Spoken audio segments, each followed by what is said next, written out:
Is there, turning our attention over to the star of the show here, giving us these amazing views once again. We heard the call out there telling us that the Starship vehicle is now 83 kilometers above, coming up around T plus, now actually, the ship, as you can see, is beginning to re-enter the Earth's atmosphere. As a reminder, one of the main goals of today's flight test is for the ship to make it through the extreme heat of reentry and to do so in a controlled manner. Now, reentry is typically a portion of flight where we don't have communication capability with the spacecraft because it's re-entering at or around orbital velocity, which is roughly 8 kilometers per second or about 5 miles per second. Now, at those speeds, pretty fast. The spacecraft is moving through the atmosphere rather quickly, and that results in friction, as we can see that starting to happen on our screen, and this creates a plasma field around the vehicle. That blanket of plasma distorts communication frequencies, so it's not uncommon to experience brief blackouts in communication.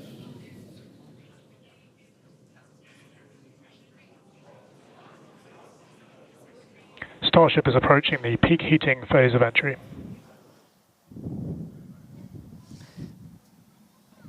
And we just heard we're getting into the peak heating phase. We're getting these views courtesy of Starlink. We've got 4 different terminals on the ship itself. It's what's really allowed us to get real-time data during what's otherwise been just a mystery box, essentially, for spacecraft design, where when you're re-entering through the atmosphere, at least getting anything in real time hasn't ever been possible before, but we're able to not just get these views, but real-time telemetry from the ship as it's coming through. Do really want to stress that we are really pushing the ship today. The heat shield is not in the same configuration as it was last flight, where we had a team of ship techs do just an otherworldly task, replacing the entire heat shield, thousands of tiles, installing a backup ablative, and that pretty much set us up to do a pinpoint landing on Flight 5. We did not do that with this one. We have some backup in those really sensitive areas around the flat, but this is an older generation heat shield. And knowing we weren't going to do that, we even went and removed some extra tiles. There are some missing tiles on the nose cone where we're testing some backups. There are some steel-covered tiles in a couple of different spots. And there's also a whole lot more steel of the ship showing. As you guys talked about, we gave it a little bit of a haircut, a couple hundred tiles trimmed off the sides, and that's where we might have catch fittings in the future. But ooh, color's starting to come in. So it looks like things are going to start heating up, Kate and Jesse. Yeah, fun fact, Dan, we actually removed 2,100 heat shield tiles from Starship in order to basically present that necessary receding line, which you kind of can see there in your view. Think back to previous flights. The heat shield line came up further on the vehicle, and just like Dan said, we want to test the vehicle beyond what we think it is capable of carrying based on our simulations and calculations. So once again, to just be super plain, don't be surprised if we see some wackadoodle stuff happen here. We won't be. There are a number of things that we are testing out intentionally to see what the ship can take. Yeah, exactly. And knowing what those limits are will really help us design the vehicle of the future. Essentially, removing those tiles helps us remove a lot of weight from the vehicle, a lot of things that might potentially need refurbishment in the future. And the goal is to come up with a heat shield pattern or design that we don't have to refurbish. We can just continue to use it over and over again. And that's why we're changing some of those tiles and moving stuff around, removing a lot of those tiles, as Kate has been mentioning. Exactly. And, looking forward to the Starship capability of the future, we want to be able to catch Starship like we do with boosters. And so the next flight, we want to better understand where we can install catch hardware, not necessarily to actually do the catch, but to see how that hardware holds up in those spots. And today's flight will help inform does the stainless steel hold up like we think it may based on experiments that we conducted on Flight 5? Now, continuing to look, amazing views. Yeah, Dan, go ahead. Oh, I was just going to say, like, there's so much on this flight that we're doing to try and, make all the ships that we're about to start flying even better, just really understand what their capabilities are going to be. We've got kind of the next-gen ship lined up for Flight 7. It's got all of those heat shield upgrades and everything. And one of the things that we're going to be doing that's most interesting, and one of the reasons we wanted daylight, is we're going to be flying pretty aggressively as ship comes in. We're going to be kind of nose down, and we've done it in wind tunnels. We've done it in simulations. You might see the flaps really flapping around trying to control the vehicle. We're betting we might have a little bit more capability than we think in just the analysis, but always a chance that bet doesn't pay off. But that just helps us know, like, what are our Starship limits. is now halfway through the peak heating phase of entry. Sweet. Halfway there. Halfway home, guys. Yeah, and if you guys, again, can follow along with the altitude and the speed of ship as it's making its way back down to Earth, bottom right-hand corner of your screen, speed is still going really, really fast. Again, as it gets closer to Earth, we'll see that altitude drop a little bit faster. It's kind of dropping pretty slow right now. And again, as we get closer and closer to literally the surface of the water, then we'll start to see that speed pick up. And if we can make it through this re-entry, we will attempt to do that flip maneuver once again and splash down in the ocean. Exactly. Like we've been saying, we are testing beyond the perceived limits of the vehicle. We want to go learn more about the ship, and this is a great opportunity to do that. So really pushing the flight hardware in a flight environment to help inform these future designs. As we've mentioned, it has a different heat shield. This heat shield is not the same generation as what we flew last time. This one is one generation older. So we are also testing out new secondary thermal protection materials. So basically, like, if the heat shield isn't in this one spot, can this other material protect the metal is the thinking there. Also, checking of the ship's structural strength in those areas where we're looking to add that ship catch hardware just to see if it survives entry. So yeah, as we've been saying, we've done a lot of calculations and simulations. This view right here is super cool. This is looking out from the aft engine bay, basically at the bottom of Starship. Then on the center left-hand panel, if you will, we have one of the forward Starship flaps, so one of the flaps located at the top of the vehicle. Underneath that is one of the aft end flaps, like the one that we see in the main picture there on the right-hand side of your screen. Now, these views as the vehicle continues to enter the Earth's atmosphere, drawing a crowd once again here at SpaceX in Hawthorne as folks tune in as the mission continues on. Now, the next event that we have coming up, we should hear the call out that the vehicle is transonic around T plus 1 hour and 2 minutes or so. That means that the vehicle is traveling near the speed of sound. We say near the speed of sound because there are certain parts of the vehicle where airflow is going faster and other parts where it's going slower. So it kind of teeters there on the brink of the speed of sound. So once we have equal flow on all parts, then we'll hear it's subsonic. Yeah, and almost real quick, almost a reverse of, I'm sorry, Jesse, almost a reverse of before. We see the Earth starting to come into view. We've got sunrise there over the Indian Ocean. So this is going to look different from any of the re-entries we've had before. And it was specifically so, like, we get as much daylight as possible to see how ship does this. Over to you, Jesse. Sorry about that. Dan, great minds think alike. That's exactly what I was going to point out, is that we're getting a lot clearer view of the Earth in the background with the different temperatures that we're seeing, with the different colors of that plasma around the ship, which is really, really cool to see. Again, We are pushing the limits of ship today, but so far everything is looking pretty nominal. Yeah. We'll see how the next few minutes goes. Yeah, like we've said before, don't be surprised if this is not entirely smooth sailing all the way down to the ocean surface. Similar to Flight 5, we are targeting the same splashdown location in the Indian Ocean, but we are not expecting to recover the vehicle. Right, and we were getting some glimpses of the flaps. The flaps so far are looking pretty good. We're not seeing any burn through. There's those flaps again in that hinge area, which is our most concerning area there. That's great news for us for now. Again, the next few minutes could change as we continuously push those limits.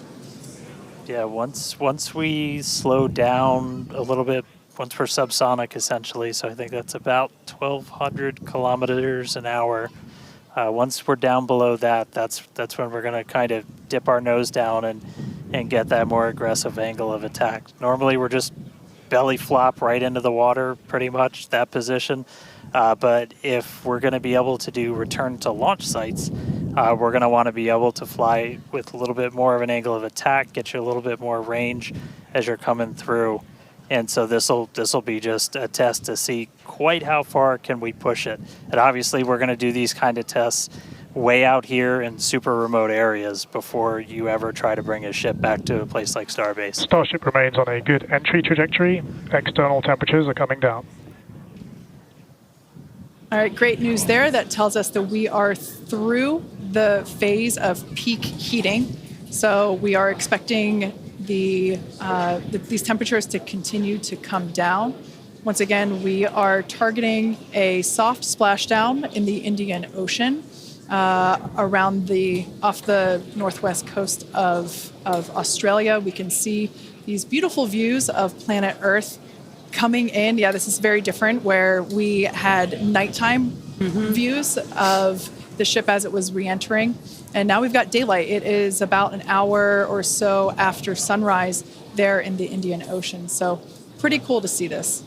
Yeah, and it might not seem like it makes a huge difference, but we do get a little bit more light on ship as well for the camera views that we have, which is very beneficial for us to visually see anything and try and correlate that to any of the sensors or data that we have on the vehicle. Exactly. That is why we shifted our launch window so that we could have that daylight in order to improve our observations of the vehicle. So not only are we getting all the raw data from all the sensors that are on board Starship, but we also have multiple cameras and assets out there that are watching the vehicle and will also be able to tell us with this visual story that is also very, very important. And as we get down a little bit lower, the Raptor engines are in their chill phase right now, so just essentially getting them primed to turn on. We're going to use those 3 center engines to do a landing flip and then a landing burn. So we'll come down kind of in that slightly pointed down belly flop and then fire off those engines to flip us around and then do that final landing burn. That should be coming up in just under 5 minutes from now. And then hopefully we start hearing some call outs on transonic and subsonic as we slow down. Again, once you hear Starship as subsonic, keep a close eye on the flaps. They're going to be working overtime essentially to maintain control of the ship as we get a little more aggressive with this.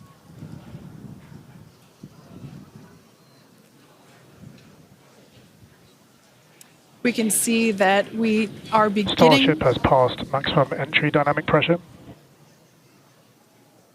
All right, great call out there. But we can see on this view here that we do have some heating there on that looks like one of the forward flaps on Starship. This is to be expected. We knew that the vehicle would perform differently than what we had seen on Flight 5. This is actually really good data because it tells us what parts of the vehicle at this, what will soon be a higher angle of attack once we drop down below the speed of sound. We'll have a higher angle of attack, meaning we're going to be flying nose down, basically. So yeah, this is good news, but we can actually, looks like that heating is starting to cool off there. Yeah, it's a little burn through, Again, it is important to note when we start seeing that through the ship's descent as well. So like Kate was saying, we're getting some really good data here. It looks like the other flaps are doing a little better than the one that has a little burn through, which is some good news. Again, constantly watching. We've got a couple minutes until we're expecting to make it all the way back down to Earth. Exactly. And like we said before, we are not expecting to recover the ship, although that would be great. It would be a nice bonus if it happened, but it's not really in our expectations today. We really want to push the hardware, as we've been saying, but really the telemetry and the data and the video that we receive all the way to the end is truly what we're looking for and will help inform the future designs of this vehicle. We can see some flap movement as the camera is moving around. That's what you're seeing there is the flaps adjusting. And we have a camera on one of the flaps there this is the view that you're seeing there. And you can also see the graphic in the bottom. Starship is slowing down past Mach 1. And call-outs aligning with this. You can see the orientation of the vehicle starting to change. You can follow that graphic at the bottom of your screen. Again, that is why those flaps are changing. They control the orientation of the vehicle. Yeah, there are four. Go ahead, Starship Dan. has started the subsonic belly flop, remains on a good trajectory. I was going to say this is when things will start to get a little interesting. So this is when we're moving slower than the speed of sound. You can see that nose slowly start to tip down, and we're going to try and maintain flap control the whole way. But we are just a couple minutes away from hopefully doing a landing flip and landing burn if the flaps can hold together. Yeah, this is such a cool view. This reminds me of when we first performed the belly flop maneuver on the high altitude test with serial number 8. We saw the ship come back through, and I always wondered what it looked like from the ship's perspective, and this perspective, I think, helps inform that. We will be, as Dan said, we will be dipping down a little further and really be flying nose first. This higher angle of attack, we're intentionally doing it to stress those aft flaps, and that will help inform the limits of flap control in order to collect data for future landing profiles.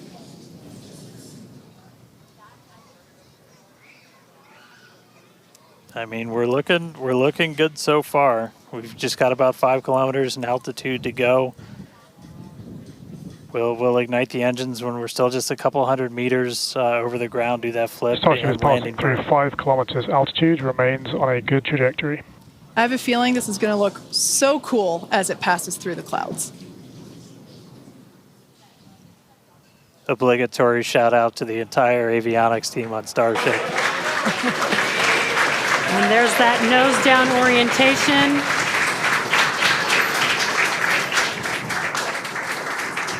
Now the Raptor engines will relight and help flip the booster back up. This is a more severe flip given the orientation. The engines will shut down prior to the water making impact, prior to the vehicle making impact with the water. Our ship is doing great so far. There's those engines relighting.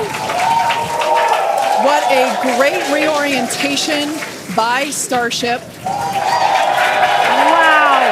All 3 down to 2 into the water.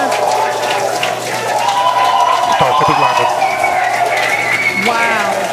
And we have ship splashed down in the Indian Ocean. Some awesome buoy cam action here. Daylight views. Incredible. We really pushed the limits on shipping and made it all the way back down to Earth. I am shocked, to be honest. I think many folks are. The fact that it survived all the way through while flying a lesser gen heat shield is just absolutely incredible. And turns out the vehicle had more capability than our calculations predicted. And that is why we test like we fly. Exactly why we do that. And those views were absolutely incredible to watch.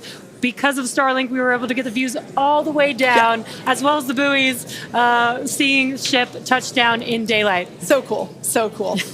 Now, we want to, unfortunately, wrap up the show. Yeah, exactly.